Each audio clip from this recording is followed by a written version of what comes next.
This is NASA TV.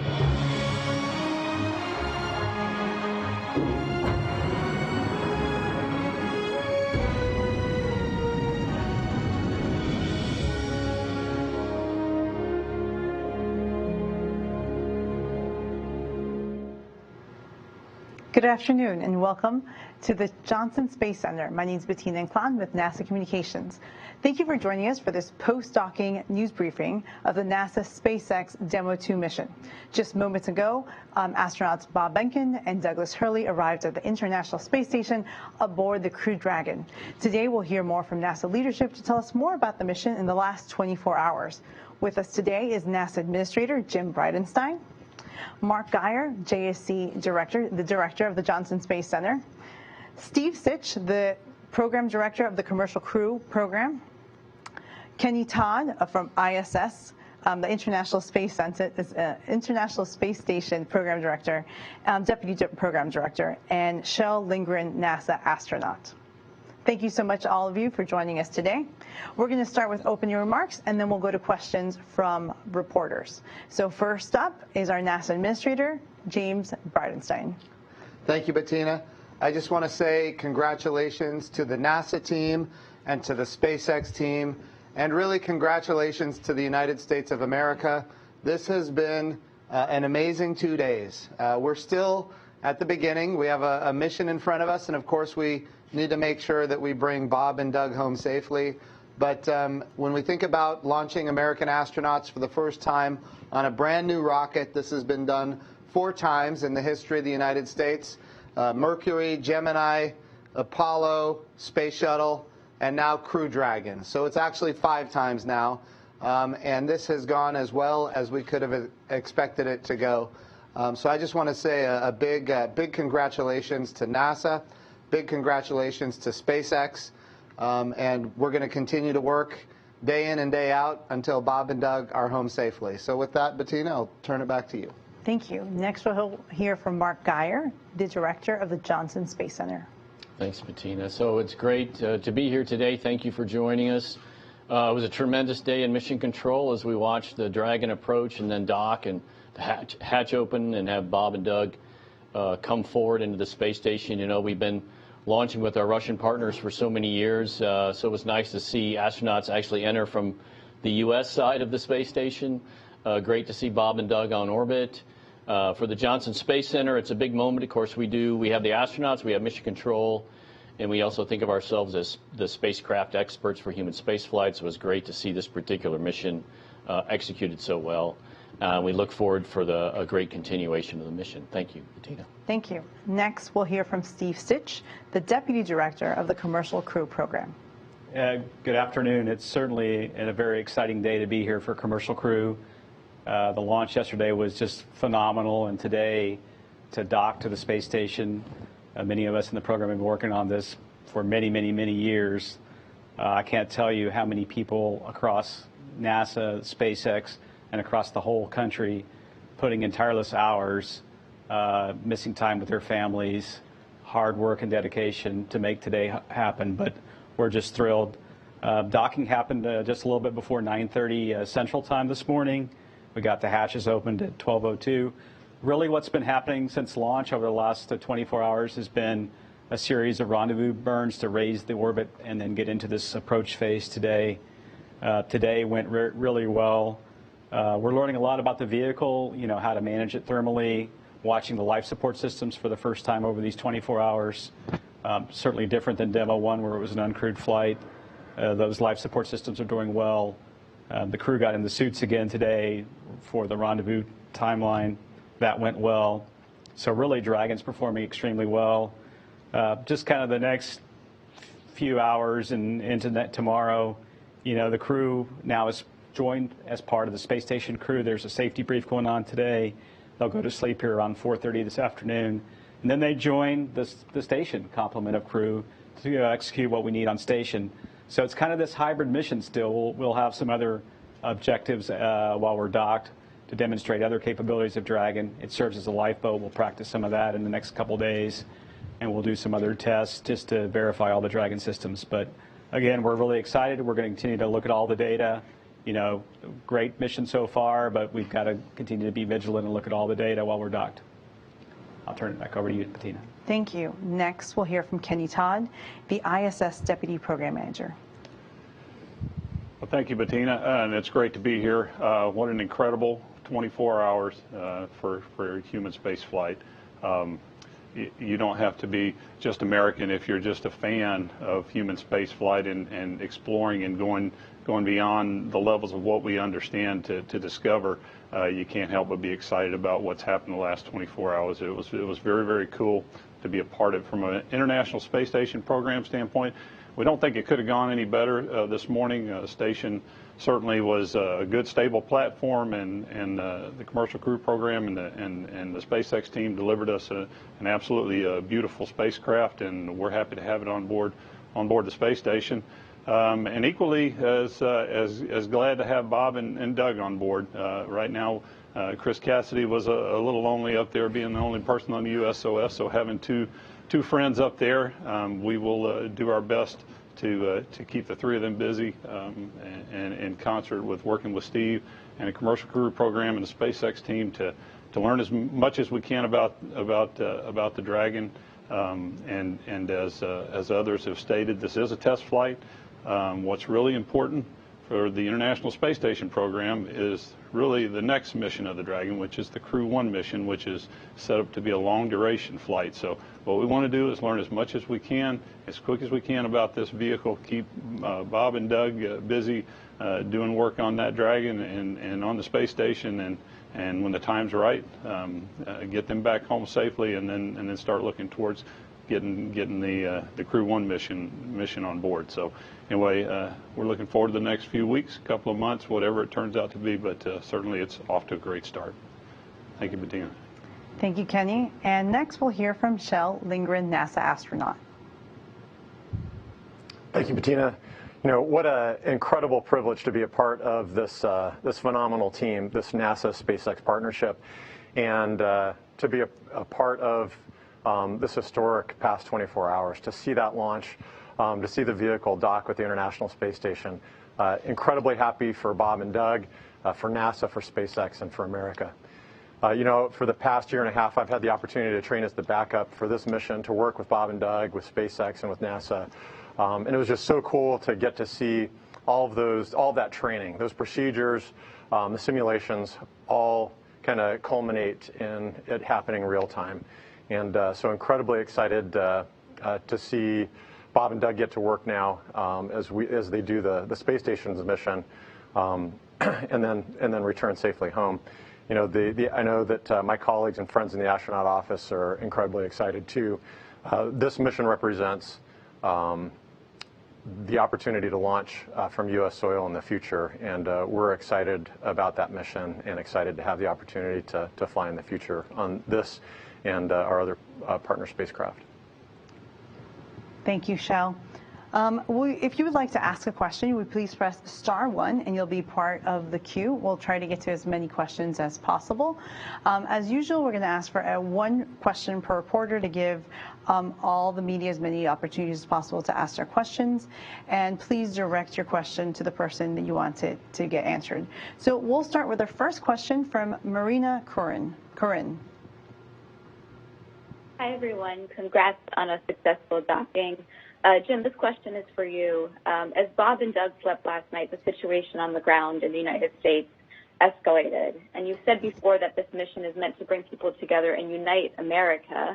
Unfortunately, it's clear that a space mission, even one as historic as this one is, can't do that, not in 1969 and not in 2020.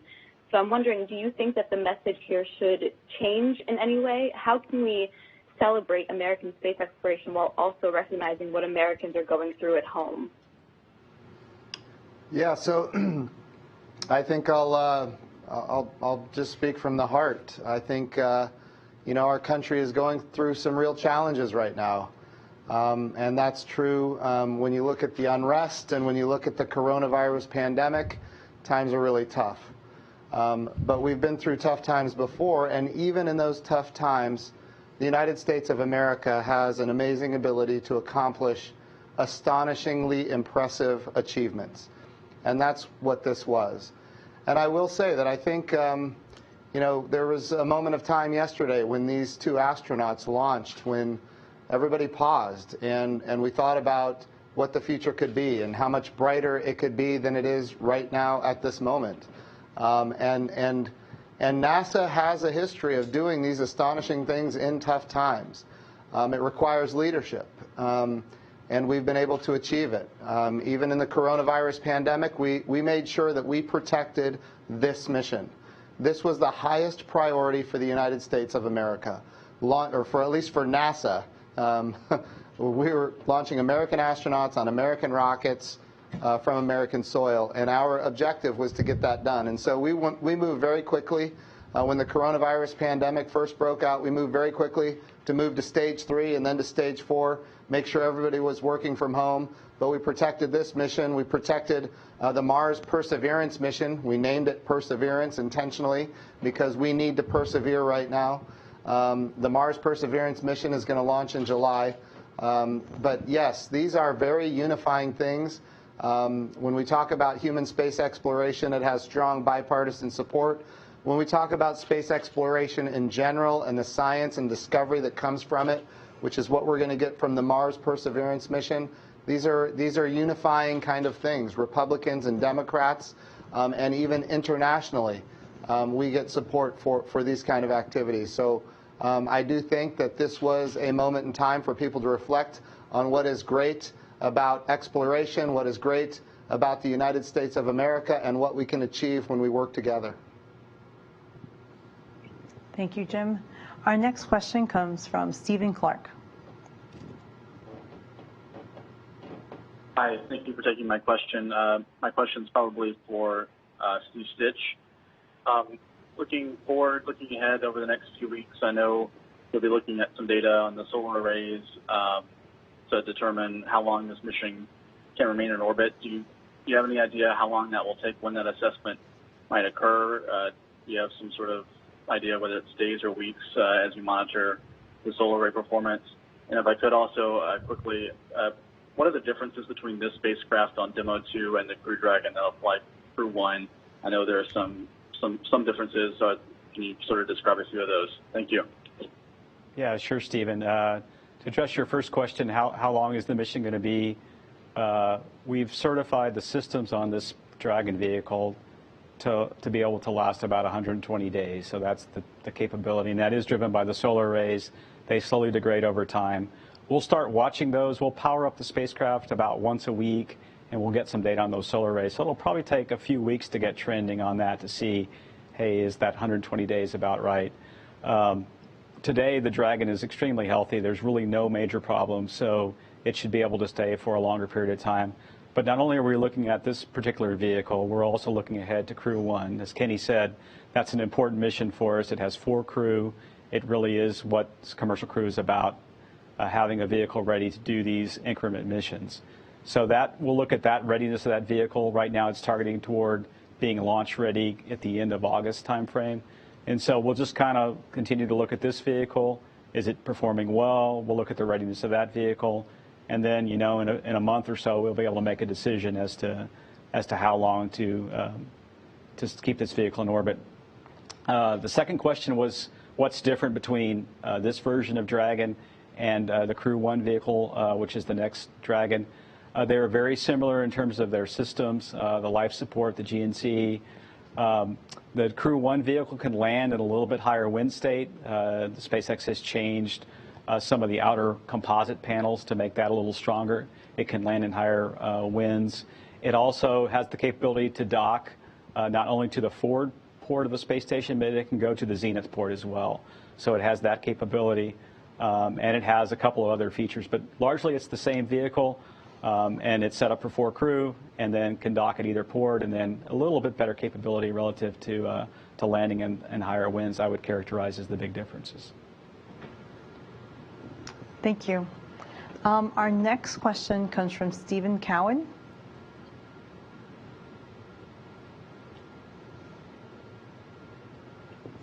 Did you mean Keith Cowan? Oh, sorry, the operator put Stephen Cowan. Keith, happy you can join us. Your question, please. That was my evil twin. For Mr. Bridenstine, I've been watching a lot of TV lately with a lot of split screens. NASA on one side, riots on the other, and it reminds me of 1968 when I was a kid watching the Apollo missions. You say that the Demo 2 coverage topped everything, yet these heat charts that you were showing on TV yesterday seem to suggest that the only interest that you're seeing is from the states where the Dragon was built and flown, California, Texas, and Florida. Can you provide some more detailed stats to back up your claims? But moreover, and I know this has been asked many times, how do you convince the millions of angry and upset people who were not watching TV, they're out in the streets with their phones and wearing gas masks, that two guys in a spaceship is more important than the problems that, in quotes, we have here back on Earth, which was the line that we used back in 1968. There doesn't seem to be a connection between what NASA is doing and this subset of the population who is looking for answers. Yeah, look, I think what NASA does is astonishing, it's impressive, and it does bring people together. If the expectation was that things on the ground were going to change because we launched a rocket, I think maybe the expectation might have been a little high. But I will tell you that Bettina, do you have the numbers on how many people watched on NASA TV? So we're still collecting the data, but some of our metrics are saying is peak viewership for the May 30th joint NASA SpaceX launch broadcast across all of our platforms was at least 10.3 million concurrent viewers, the most watched event we've ever tracked. Yeah. So I think it is impressive, and I think a lot of people saw it. I think the whole world saw it, and we're very proud of that. And I just want to make sure that we can continue to congratulate the SpaceX team and the NASA team for doing amazing work, even in the midst of tough times. Yeah. And I will say those numbers are only for the NASA SpaceX. That doesn't count broadcast and other agencies and news outlets that we're talking and promoting are this incredible achievement for humanity. So we'll go to our next question. Marcia Dunn.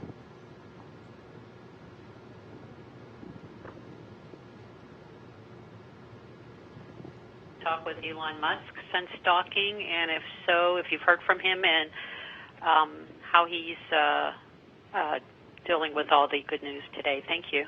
Marcia, can you repeat your question? We think we missed the first half of it. And if anyone has other questions, please press *1 to be added to the queue. But Marcia, if you could please repeat your question. Yes, for Mr. Bridenstine, I'm wondering if you've had a chance to touch base with Elon Musk since the docking, and if so, what he's saying about it. Thank you. I have not. Since the docking occurred a few hours ago, I have not had the opportunity to speak with Elon Musk, but that will be coming up, I would assume, in a few hours.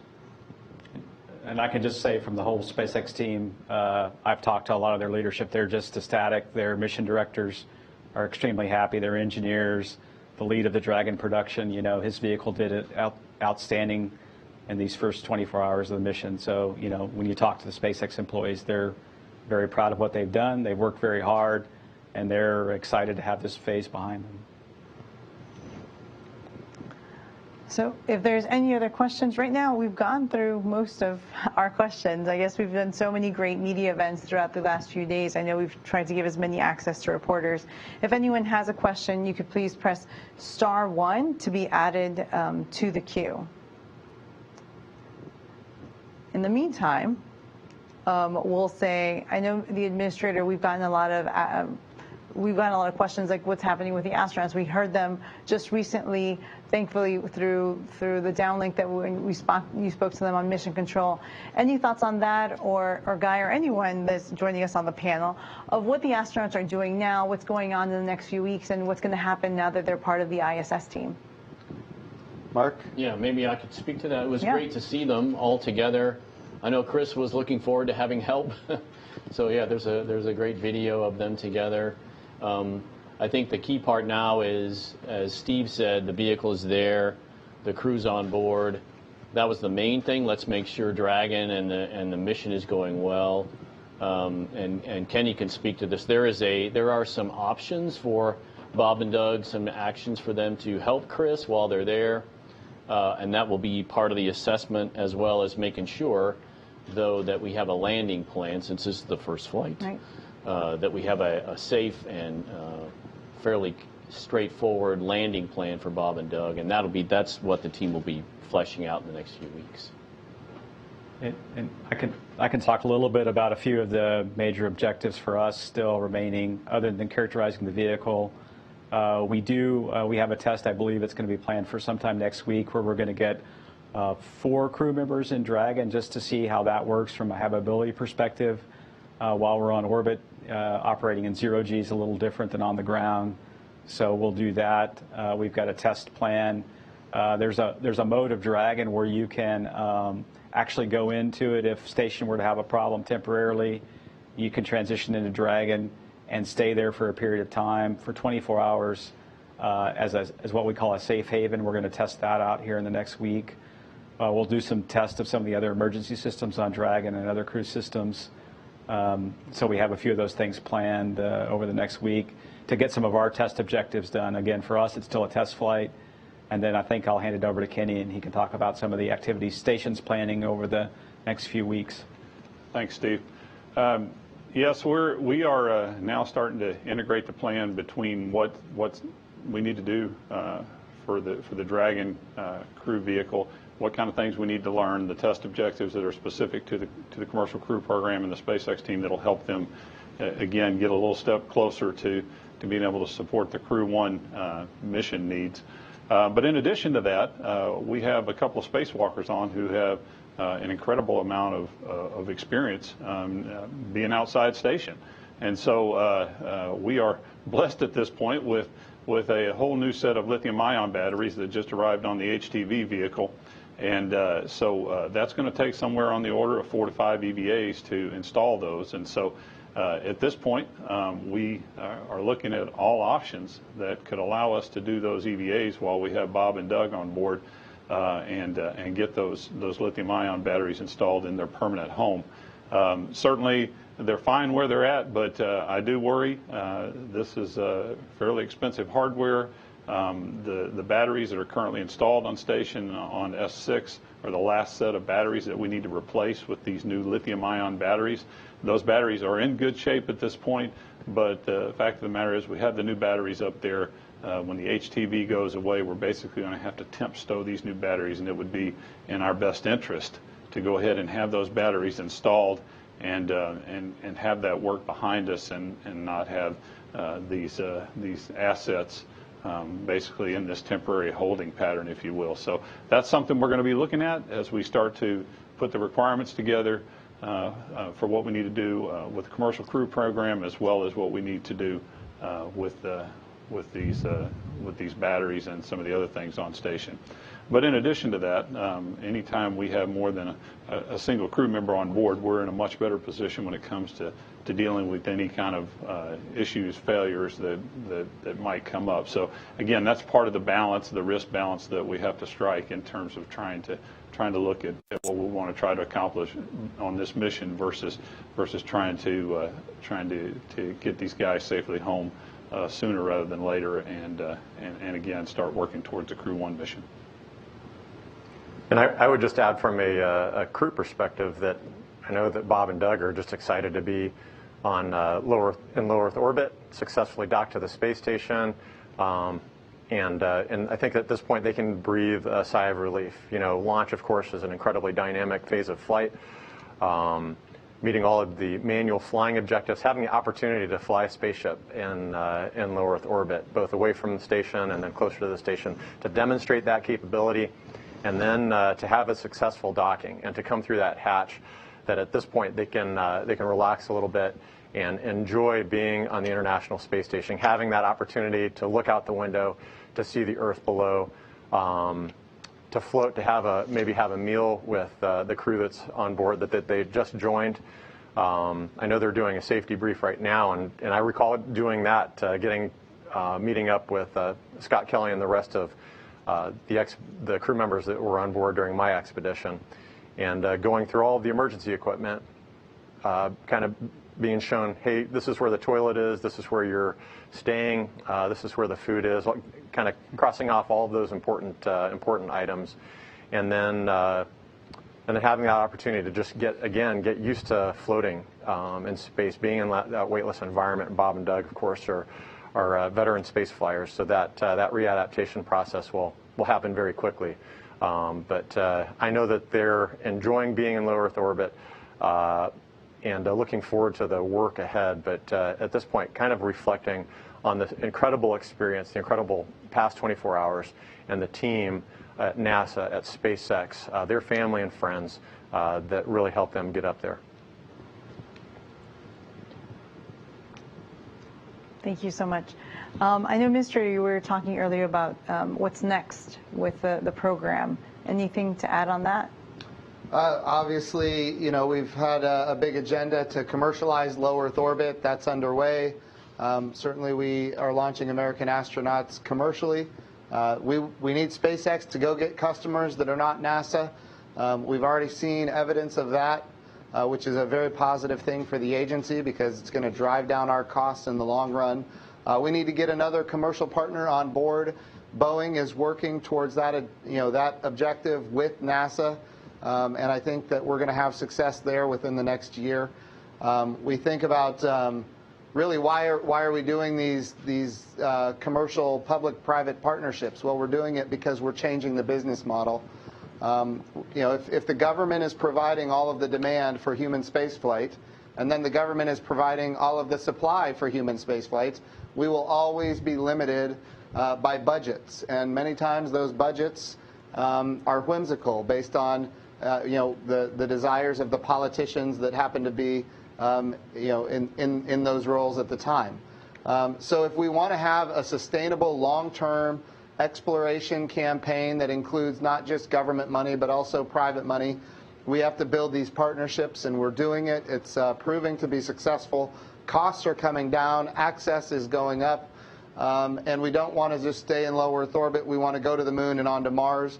That's going to require more investment, and of course, as we commercialize low Earth orbit, more resources will be available for the moon program. We call it Artemis, and eventually Mars. And so that's really the future that we're looking towards. We need to be focused on how we use the International Space Station for a commercialization effort, so that private capital will flow in, again, with public-private partnerships to the point where not just experiments are privately funded, but also space stations themselves are privately funded. And of course, the Johnson Space Center here, where we are right now, is going to be a leader in that effort. And of course, when we go to the moon, we want to be able to stay. And in order to achieve that, we need commercial partners on the surface of the moon. And to that end, the President recently signed an executive order saying that the resources that are extracted from the moon are available to the people who extract those resources. And that follows many, many years of law and precedent as it relates to international waters. Resources extracted from international waters belong to the individuals who extract those resources. And that should apply to the moon and other celestial bodies as well. To be clear, the United States of America will always, always, always follow the Outer Space Treaty. And the moon and other celestial bodies cannot be appropriated for national sovereignty, just like the ocean cannot be appropriated for national sovereignty. Although some nations don't follow that, that is the international law. And so we want to apply American values as we go forward. To do that, the Artemis program, we have established what we call the Artemis Accords, which establishes how we expect nations to behave in space for the sustainability of exploration, standards of behavior that make sure that not just this generation, but many generations that come after us will be able to continue exploring space and going further and be able to go further than ever before. So today it's about low Earth orbit. Tomorrow it's about the moon. And of course, we want to stay at the moon for long periods of time. We want to learn how to live and work on the moon. We want to go with commercial partners, international partners, and use the resources of the moon to live and work for long periods of time, and then apply that architecture, apply that learning at Mars as well. So the vision is big. NASA's budget today is as high as it's ever been in nominal dollars. Maybe not in real dollars if we go back to Apollo, but maybe we can get there soon too.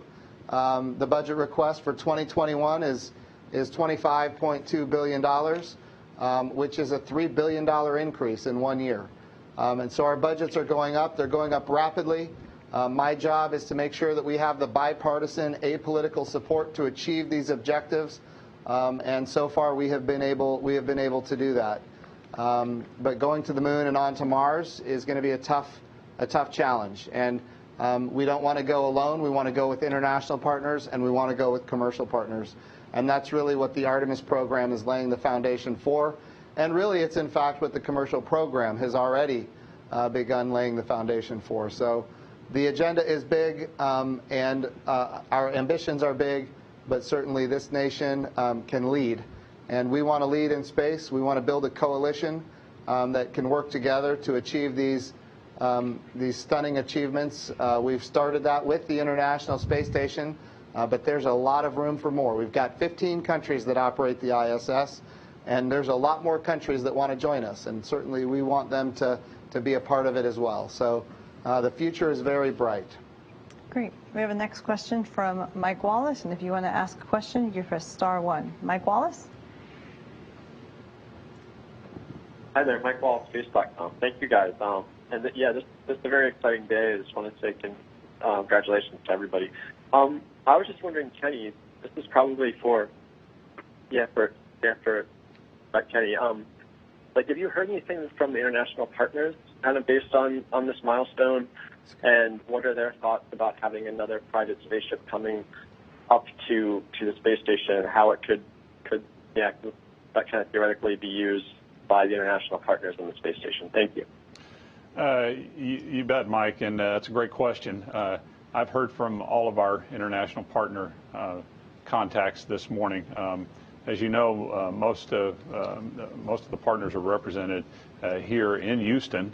They have liaisons here, which again helps to facilitate our communication back and forth on a day-to-day basis. But they've been part of this entire effort that led to the mission that we've all experienced over the last 24 hours. And to a partner, they have been nothing but supportive. And after the docking today, again, I heard from every one of those partners, all of them basically cheering us on and talking about the historic nature of not just yesterday, but the entire time period that led up to the docking today. So I think they all felt like they were part of something. There was something big and something grand and something that really was a next step, which, as the administrator said, we're trying to do the next steps with partners, and be they commercial or international, and the set of partners that we work with on the International Space Station applaud these kind of efforts like what we're doing, and are very supportive, and we're certainly working with them as part of our coalition of partners to identify opportunities for them to fly on these vehicles as well. So yes, again, we're just going to move forward from here, and the partnerships going with us, and they're going to be part of this effort to continue flying these commercial vehicles to station. Thank you. I have a question that came in from Joey Roulette. His question is NASA still in negotiations to fly a Russian cosmonaut on Crew Dragon, and when do you expect to lock down a deal? Well, the answer is yes. Those are discussions that we're continuing to have within the international partnership. As you know, up to this point, we have been purchasing seats from our Russian colleagues flying on their Russian Soyuz vehicles. But certainly we are working in a direction to come up with a different arrangement, if you will, that will allow us to fly on each other's vehicles, and therefore ensure that at any given time that we have somebody that's represented on the Russian segment as well as somebody that's on the USOS segment, regardless of the vehicle that's carrying people to station. So those are active, ongoing discussions. I anticipate, those discussions are going to continue to progress forward, especially as we continue to see more successes with these missions with Steve, Kathy, and the Commercial Crew Program. So absolutely, those are active discussions, and again, we'll continue to head in that direction. Great. Our next question is from Marina Corin. Marina? Can you hear me okay? Yes. Oh, great. Question about Doug. After he entered the space station, we saw him dabbing at his forehead, and then someone got him a tissue. Poor guy looked like he hit his head on the way out. Is that what happened? Did he start bleeding, and is he okay? I can take that one. I mean, yeah, Doug did, as he was coming through, he bumped his head. Jill could probably talk to this. It happens sometimes while you're on station. He's fine. He looked great in the press conference. It just is one of those things. I think Jill talked about adapting, right, as you get your space legs underneath you. He was in a relatively small vehicle for the first 19 hours or so. Then he went into a big vehicle, and he bumped his head a little bit, but he's doing fine. And I haven't had a chance to chat with Doug yet, of course, but I can tell you that for those of us, especially first-time flyers, it takes, I think, a good 4 to 6 weeks to really adapt to that weightless environment. And as the veteran crew on board, when you have new folks coming aboard, and I know for myself that as I translated through those long modules for the first time, I would leave cameras and equipment, be knocking those off of the wall. And so it definitely takes a little bit of time to get your space legs. I know Bob and Doug will transition very quickly, but it was awesome to see them coming through that forward hatch. We haven't seen that for many years, and we're looking forward to many more crews coming through that forward and the overhead hatch as well. Thank you. We'll do our last question from Marcia Dunn. Yes, hi, either for Steve or Kenny. When do you anticipate deciding whether to proceed with the spacewalks, and how quickly could you start kicking them off? Would this be June, do you think, or would you wait till July? Thanks a lot. Hi, Marcia. We're still having those discussions. If we head down this path, it's most likely going to be towards the end of June.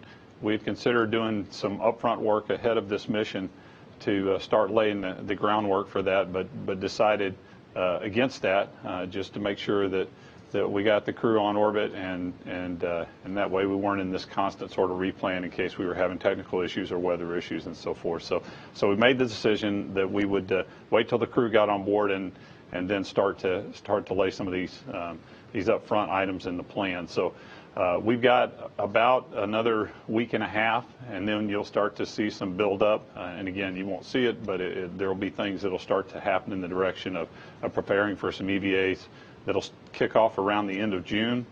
I would tell you at this point, I would call that very preliminary planning, just because, again, we need to work with Steve and the rest of the agency leadership and make sure that we're well calibrated on how we want to approach the next few weeks with this Dragon on board, and making sure that we're learning everything that we can, and that we've got all the right priorities in place. But in order for us to do some EVAs, we've probably got about a week and a half, and then we'll need to start that ramp up in order to get out the hatch by about the end of June. And if we do head in that direction, we'll probably go on 6-day centers.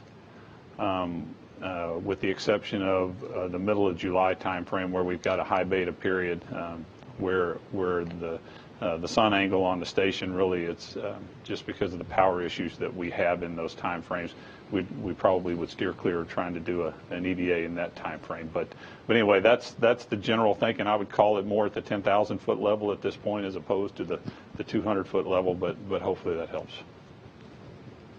Thank you so much. We're going to close it out with closing remarks from our administrator. Well, thank you, Bettina. I just want to, again, congratulate the NASA team and congratulate the SpaceX team. This has been a long time in the making, and I think it's been really astonishing to see how it came together. NASA set what the requirements were, and those requirements were based on payload and based on safety, and then our commercial partners innovated. And we got very unique solutions, one from SpaceX and one from Boeing. And as of right now, the SpaceX solution is attached to the International Space Station, and We will be working day in and day out to make sure that it comes home safely with our astronauts. And we will continue working with Boeing to make sure that they are successful as well, because they have had significant milestones that are impressive, and we need to get them across the finish line. So I just want to say congratulations to the Commercial Crew Program. Steve Stitch, you and your team, and Kathy Leaders have done just amazing work, and we are so grateful to you, and we're grateful to the SpaceX team as well. And here we go. We're back. We're launching America. So thank you for everybody who paid attention to this really, I think, monumental achievement, and we've got more to come. Thank you. Thank you so much for joining us. It concludes our press conference. Have a great day.